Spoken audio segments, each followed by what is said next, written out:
Greetings and welcome to the long-anticipated second installment of tutorial videos for Age of Empires Castle Siege. I am Dice Gods, and I do apologize to my millions of fans out there who have waited so long for this video. Very first video that I did was an Age 4 keep, so this one here is Age 5, soon to be Age 6 in about 8.5 hours. So I want to hurry up and get this video in before it upgrades, and I'm doing Age 6 attacks. So let's see here. Let's just get right to it, shall we? Let's just start at the top of the list and go from there. When I do attacks, I like to use a wide variety of units. Typically you will see this is pretty much always the same army composition I use at Age 5, and pretty much always the same hero. People a lot of times ask me how come I don't use any other heroes, because if you want to get 100% 3-star wins, like pretty much almost every time you attack, you should be using Martel. No other hero really gives you that ability to consistently get 3-star victories. So I do have a few, I think, maybe not here, where I tried some different things, but anyway, I'm just going to show you what I do. I don't want to spend a lot of time with the Age 5 attacks, to be honest with you, because they're really not that much different from the Age 4 attacks, just simply a matter of scale. Maybe a few units that you didn't have at Age 4 that you might have now at Age 5. Pardon me. So, what I always like to do is I always like to start out luring units out of the castle, out of the patrol points, out of the guardhouses, get them far away from the towers so that I can annihilate them with ease, or relative ease anyway. Let's kind of just speed this up a little bit here.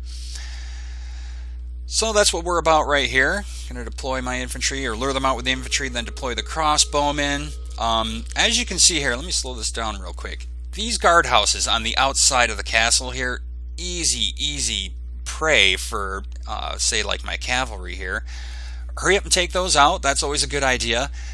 When you're laying out your castle, do not do this. Do not leave your guardhouses out to be destroyed, out exposed like that. Put them in the center. They're one of the most important components of your defense. Put them near your castle, surrounded by towers.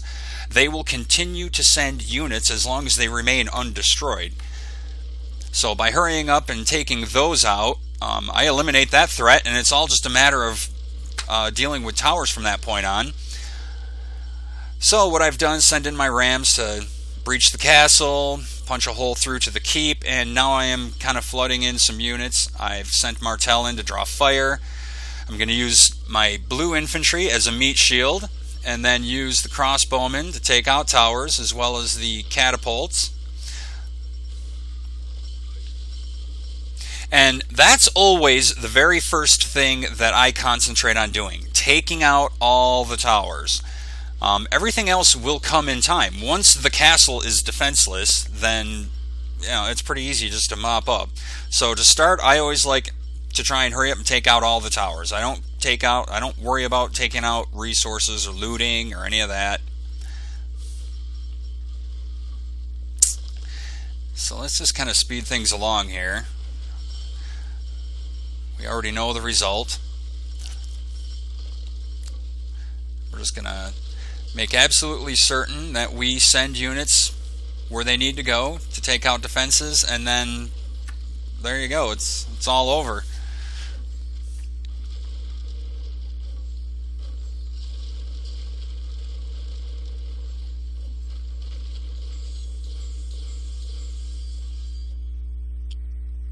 Not bad as far as resources go. Nice crowns, especially for Age 5.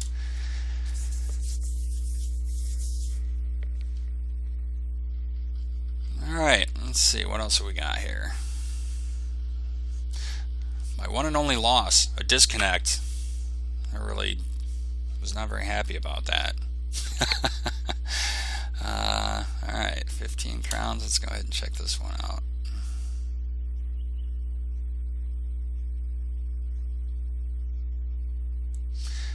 Okay, again, we're going to lure the troops away as far as possible.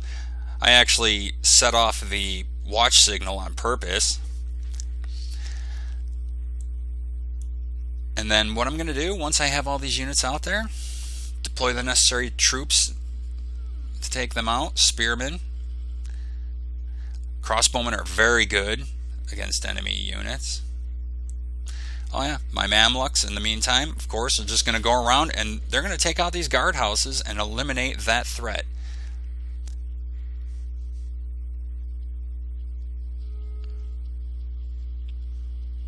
Probably could have done that a little sooner and just avoided having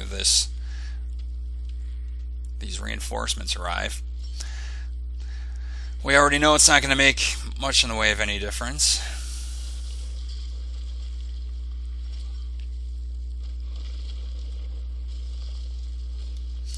So again, once we've breached the castle, just start flooding in our units. Make a point of targeting the towers first and foremost. Let's just go ahead and speed things up here. Have some... Oh, those grenadiers made short... Grenadiers! Nice. Just noticed that. It's not very often that at age 5 you have to deal with enemy grenadiers.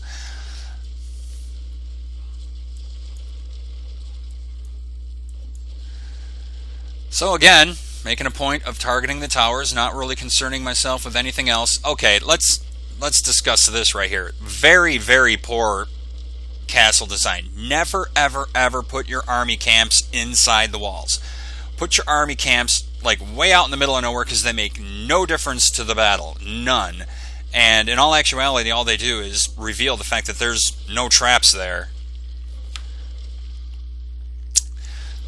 In fact, you know what I'm going to do is I'm going to make a point after this video of discussing castle layout, at least the fundamentals of it. And there you go. So again, it's all just a matter of having the confidence to not panic and go for the keep right away and not waste a lot of time taking out resources. Make sure you concentrate on the towers and have a nice combined arms force. You know, you have your infantry, which will draw fire from the towers. They will take reduced damage from the towers, and that allows your crossbowmen and your catapults to work freely without having to worry about being destroyed. Have some spearmen to deal with enemy cavalry. Have just a few laddermen to take care of those catapult emplacements. Rams to breach the walls. And then I use Mamluks because they're swift, and generally speaking, you really don't need a lot of cavalry, I don't think, at this age. Really what you just want is something that can move quickly to take out those outlying buildings a lot of times that people have, like they'll stick buildings off in the corners, and also to very swiftly maneuver around and take advantage of those fundamental errors where people have guardhouses outside of the walls, easily taken out. So there's that for you. And at this point, I guess what I would like to do, since you should have a pretty good idea after watching the first video and this one, how to do attacks at age 4 and 5. So I'm really, I guess at this point, I think what would be important would be to touch upon castle design. Let's take a look at my defense log here. I did come very close to getting aced once, and other than that, pretty much all 1-stars. There's a few 2-star victories or losses, victories for the enemy. and if you notice too, another thing, I really don't get attacked very much. 1, 2, 3, 4, 5, 6, 7, 8, 9, 10, 11. I mean, a dozen times I've been attacked.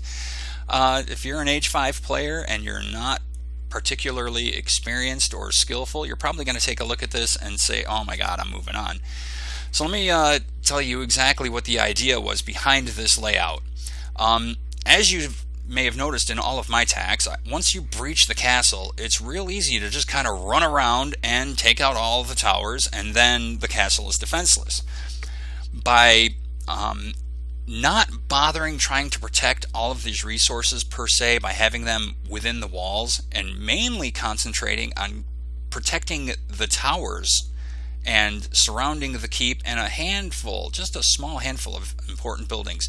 As you notice, I place a premium importance on my guardhouse and my watch signal. So what that allows is, if you're running around and you're trying to take out these things, you're going to draw fire from these towers, so you're going to take losses. If once you penetrate, breach the castle wall, and come inside here, you're not going to get a whole heck of a lot, and at age 5, you're not going to have trebuchets, so you're really going to have to try and do all of this with catapults, which is going to be kind of difficult. Let's just go ahead and give you an idea of what I mean by that, of how difficult it is to achieve a 2-star victory against this castle.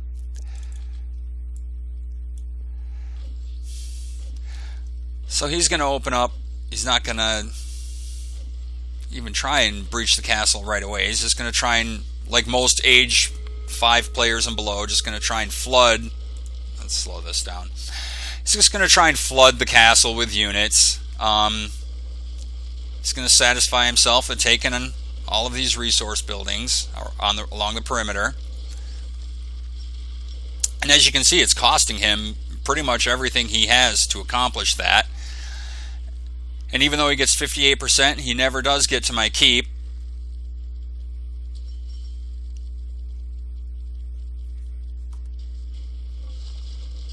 And there you go. That's pretty much it. 1 star. Now there's a big difference between a 1-star loss and a 2-star loss. A 1-star loss, they're going to loot 3 point something or other % of your crowns.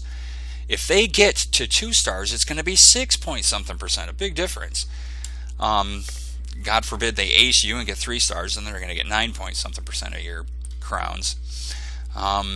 This one here, actually, if I remember, yeah, this guy was age 7. Well, how the heck did he draw me in matchmaking at age 7 account?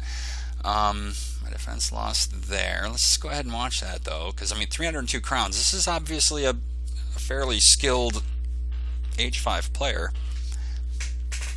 300 crowns is, that's no joke for someone who's only age 5. So here we go. He's going to start out with some spearmen, taking out resources. He's got his catapults there that are going to take forever because of the caltrops to get through that gate, which, that's another thing. The position of the caltrops here along the road, the most obvious route of attack. If you're going to try and ram your way through these, that's a long way to go, and it's a very tough. So obviously you're going to go through the gate. And let's see here. He's deployed some archers and Kyrosiphons. He's got his raiders. Yeah, this army composition is not going to accomplish much against my castle. Oh, finally with Herman. There you go. I'll provide some help. Apparently he did manage to get the keep. Let's go ahead and speed things up here. This is, so he's got 1 catapult. Not even going to take out that tower. Let's see. He's inside the middle of the castle here, but again, there's not a whole heck of a lot he's going to accomplish from there.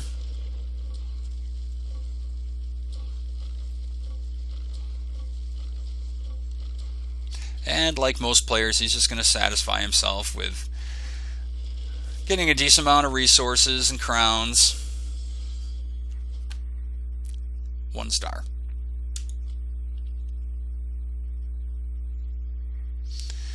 Alright, so anyway, there you go. Just kind of wanted to touch upon the fundamentals of castle design here before we call it good. Just make sure you don't have your guardhouses out exposed. Try and protect your towers as much as possible. Really don't worry about protecting your production buildings so much. Mainly concentrate on your storage buildings, and there you go. That's pretty much the best way to go.